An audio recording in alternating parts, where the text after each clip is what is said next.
Ladies and gentlemen, you know what it is. BSF, Griselda, Buffalo, New York. Burden of Proof is out. Benny the Butcher is here. Benny, what's good? What's up with you, OG? How you feeling?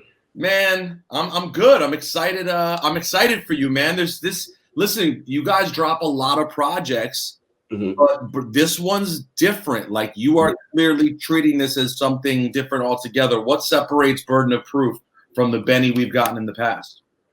Basically, I feel like I named it Burden of Proof because, you know, that's the obligation to prove one's assertion. And I feel like, you know what I mean, Griselda, we got a lot of proving to do because we came out so strong and came out so hard that people want to know, are we going to be the guys to be here 10 years from now? You know what I'm saying? So I feel like we got to prove that. And I feel like we are, you know what I'm saying? So I accepted the challenge, you know what I'm saying? So I want everything I do is going to go up like this. I'm always going to catch the next level. And I just wanted to show the people that, you know what I mean? What kind of conversations were there around the features you have on this album? I mean, you came out of the gate with Big Sean, Lil Wayne on the single. But that's not it. I mean, you have features throughout this joint, and there's sort of a different echelon in terms of just how big household names they are. So what kind of conversations did you have about that and deciding to go this way with these kinds of features? Because, like, now Sean, we just got cool from being at the studio. You feel what I'm saying? That was a Hit Boy thing. Exactly, you know what I mean? Exactly. Same thing with Nas. He's not on the album, but we did a song, you know what I'm saying? It didn't land on either one of our albums, but the chemistry was there. Same thing with Dom Kennedy, you know what I'm saying? I'm just going to hit studio, and these dudes who just, they at the studio, we just kicking it, and we coming up with ideas together. And, you know, Wayne, we did the Russian roulette, me and Conway, he told us, he promised us, like, yo, whatever y'all ready, send me something, and I'm going to send it back. I'm a body bag it. He was a man of his word, so you know what I mean? These features are all things that they're all been in the cooking, you know what I'm saying? And been people that, you know what I'm saying, who we kick it with, you know what I'm saying? None of them like fell out the sky and shit. And Queen Naija, that was, that Thank God I Made It song. I love that song. And you know what I mean? That one fell on my lap because I was looking for so many other artists to do it. And they just didn't find the time to do it or whatever happened. And then she came through for me with that one. So that was the one I was going to ask about. That probably stands out the most because, I mean, you have Wayne, Sean, Rick Ross, Freddie Gibbs. Obviously, Gibbs makes a lot of sense.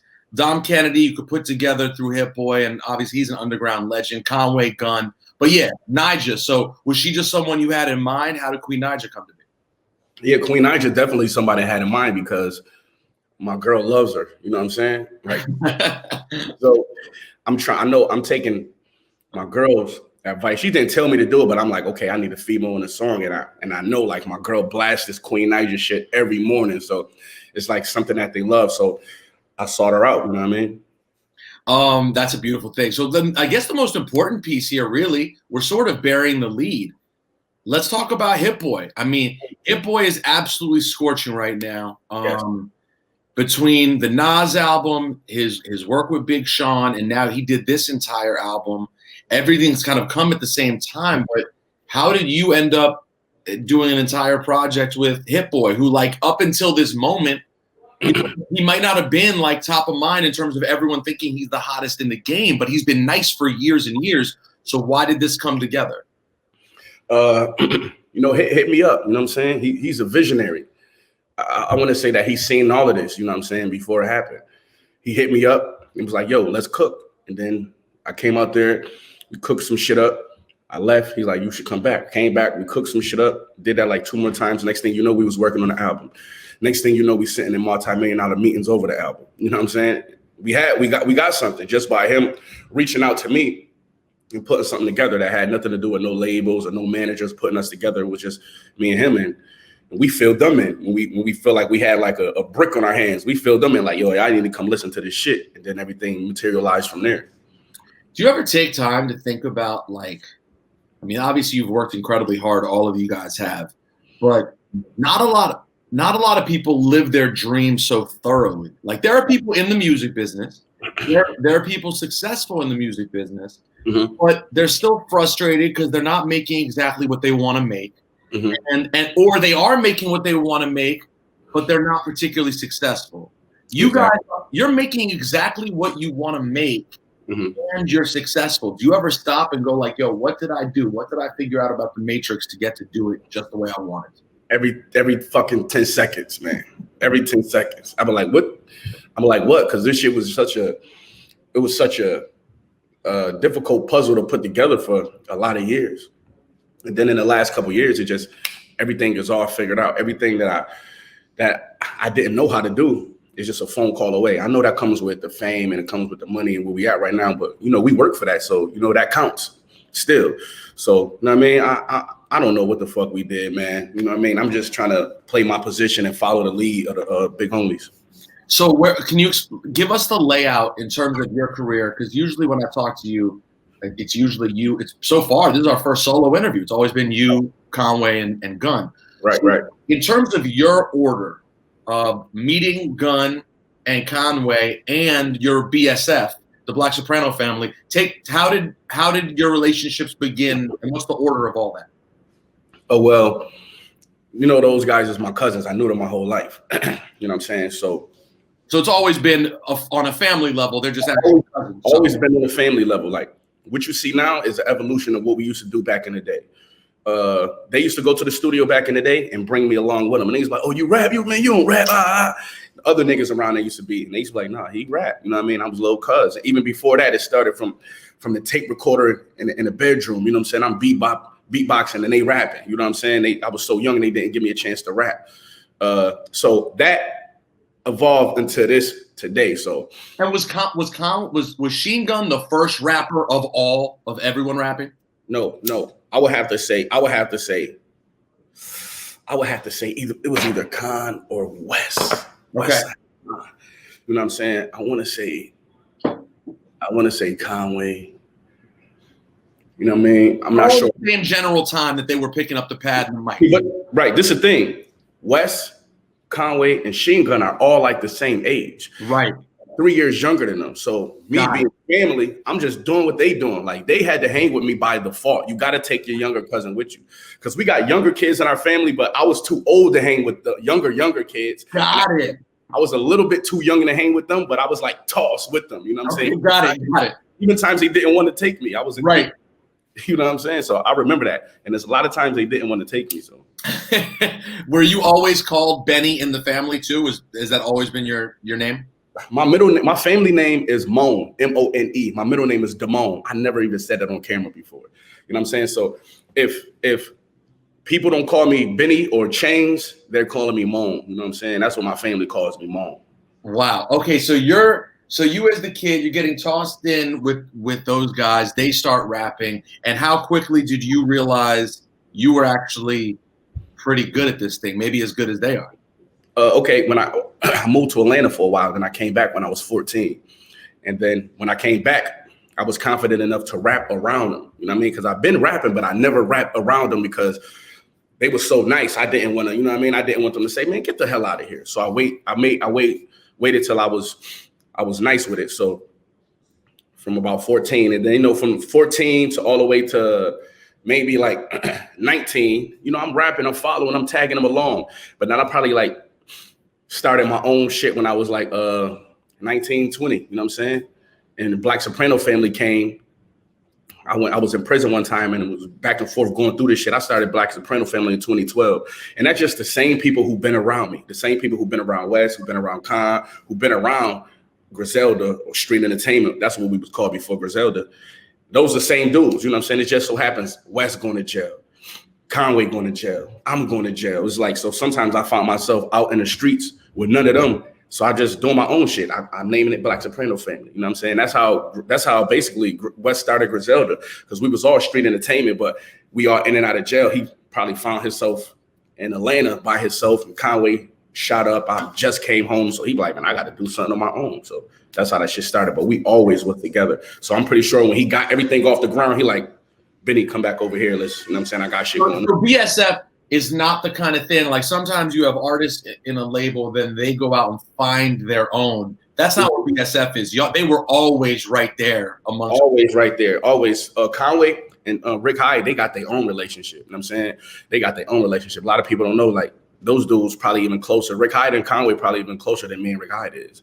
Wow. You feel what I'm saying? Rick Hyde recorded Dr. Birds for What Was She Gonna Do? You know what I'm saying? So, like, these are dudes who play a part. They, you know what I mean? Like, we all came up together. You feel what I'm saying? It's just that Wes made his move and grabbed me and Conway. And, you know, it's my responsibility to, you know what I mean? I made my move. I'm going to grab the rest. You know what I'm saying? Grab everybody else. Unfortunately, Benny, you know, this is the conversation now I've had to have. I guess this is the third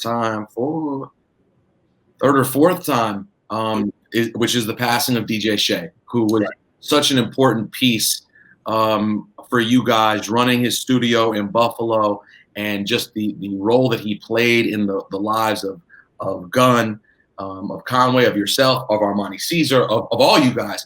Can you tell us a little bit about DJ Shay, what your relationship was like with him? Man, DJ Shay, everybody know, anybody will tell you this. Me and DJ Shay was like this, you know what I'm saying? He was a father figure to be, uncle figure, a mentor. The formula that you see me running off BSF is comes a lot from Shay. Shay, I mean, basically was my partner in this shit. He just gave me the confidence. You know what I mean? He gave me the confidence.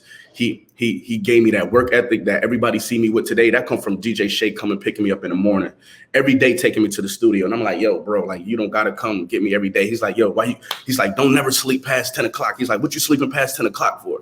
Come get me just for nothing. He might even go to the studio, smoke blunts, eat food, play some shit, and fall asleep. But he like, get the fuck out that bed and get out that house. And I'm just in the studio every day for years just because of DJ Shay. So even though I was in a lot of trouble, he kept me out of a lot of trouble.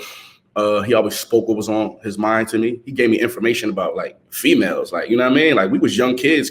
I met Shay when I was 19. He told me, like, ways like, yo, you should treat a female like, So basically, he just played so many parts of my life. You know what I'm saying? How did he get to be in that role? Because I've talked to everybody about the role that he played, but, like, so he just ran this, like, indie studio in Buffalo? Like, was this always his calling? How did Shay end up in the spot he was in?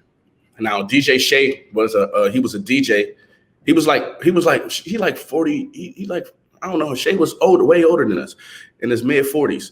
He was a DJ from Buffalo that was like a super, like, talented motherfucker. So he was selling tapes. All the stories that the old New York City DJs got, he got those too. He was selling tapes in the streets when he was 14 for $100 a piece to the dope boys. So he was doing shit like that. You know what I'm saying? So he always been popular ever since he was 14, 15. He always tell a story I don't want to fuck the story up, how he got some techniques when he was 14 for his 14th birthday. So he one of them dudes. And that materialized to him. He had a series. He had an album series called The Unsigned City, because Buffalo never been signed. Nobody from Buffalo never been signed. So all the dope talent, all the top tier talent from Buffalo came through DJ Shay hands. Even if he had something to do with it. Like, he met me when I was 19, and then because my man brought me over there, then my man brought all of us over there. He brought my man came over there. He's like, yo, Benny crazy. My man was like, yo, I got 3 more niggas, Wes, Conway, and then we all came over there. Then we been fucking with him. You know what I'm saying? He's just responsible for so many dope, legendary Buffalo movements. You know what I'm saying? As far as producing, we were signed to him. He ran a label. You know what I'm saying? So he was just all over the place, and he had something to do with everybody. Yo, funny story about Armani C's is that I was in the studio writing, and Armani C's came in the studio. And she was in the studio about for like 30 minutes. 30, 45 minutes, nobody said nothing to her because niggas thought, you know what I mean? Niggas called me Frankie Lyman, you know what I mean? Niggas thought like she was visiting me, like she was one of my lady friends. Niggas thought that nobody said, you know what I mean? And she was young too. At this time, she was young. She was 19. I was a little older at that time. She was 19 though. So somebody finally said something to her like, yo, what you doing? She was like, no, I got a session booked. We like, oh shit. Then she went in, we like, oh, she got a session booked. She went in there, she rapped her shit. It's crazy because we already had a female we was fucking with. We told that other female she was relieved of her duties, and you know what I'm saying, we've been rocking with Armani. You know what I mean? So that's crazy. It's funny. So a couple weeks ago, she told me the other side of that story. She told me the exact same way, basically. I mean, she didn't say that the other girl was relieved of her duties, but she did tell the story basically the exact same way. Yeah, because the girl passed away, but you know what I mean. I didn't want to say that. The girl Suge Avery, that was her name. She passed away, but we was like, yo, we good on you. We got somebody. You know what I mean? Well, and she's really come a long way. She's doing her thing now too, and her project, The Liz, is doing great as well. What about the role that you have in hip hop right now? You guys occupy the lane I was just talking about. Like, you get to do whatever you want. You get to make this really artistic sort of niche hip hop and be popular in a real music way. Like, who do you want to be in this game? I mean, I know obviously you guys are Griselda, you are BSF, you are Benny the Butcher, you have your own lane. But when you looked up at the greats, I know y'all love Mobb Deep. But who else is there that you see like this is the place that you want to continue, a legacy you want to continue in hip hop? Like, of course, man. Like, of course, the Wu. Yo, when I be seeing Ray, yo, this nigga Ray be having the jewels on. He be fly as a bitch. I be like, yo, like that's how you gotta be when you hit that age. You know what I'm saying? You gotta be everything he say. You know how everything he say is like a movie intro. It's like a skit because he be giving you the real game, his voice and the way he looking at you. You know what I'm saying? I be like, yo, this nigga Ray is a movie, man. I love that nigga. Ray and Trinity, those my niggas. But man, all the OGs, I take something from all of them, man. You know what I mean? It's like hip hop affected me a certain way. You know what I mean? I hate to be up here and sound cliche, but no, please bring it. It just affected me in a certain way. And I look up to all of these dudes. It ain't about money. It ain't about fame or nothing. Like, if I can learn something from you, I could.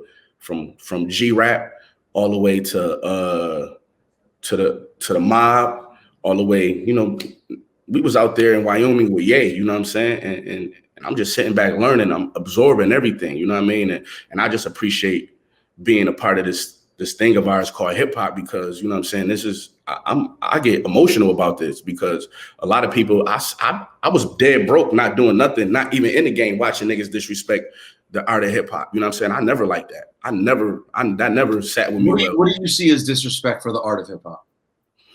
When you don't want to honor what came before you, or when you come and act like you brought more, when you gave hip hop more than it gave you.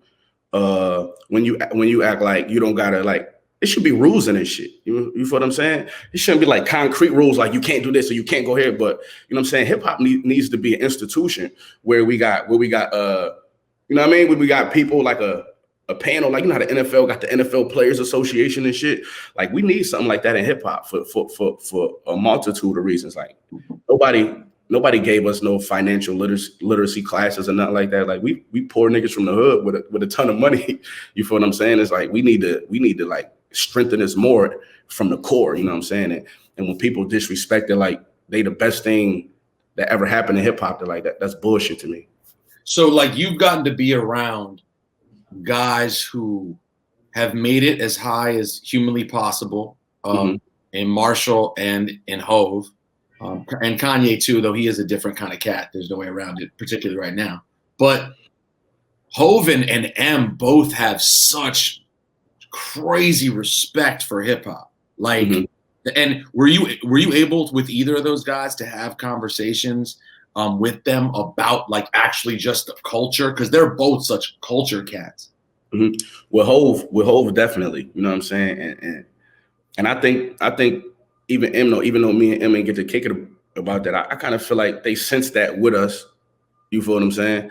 And that probably led to them doing business with us or just whatever. I feel like they can feel that. But me and Hov definitely kicked it about hip hop. You know what I mean?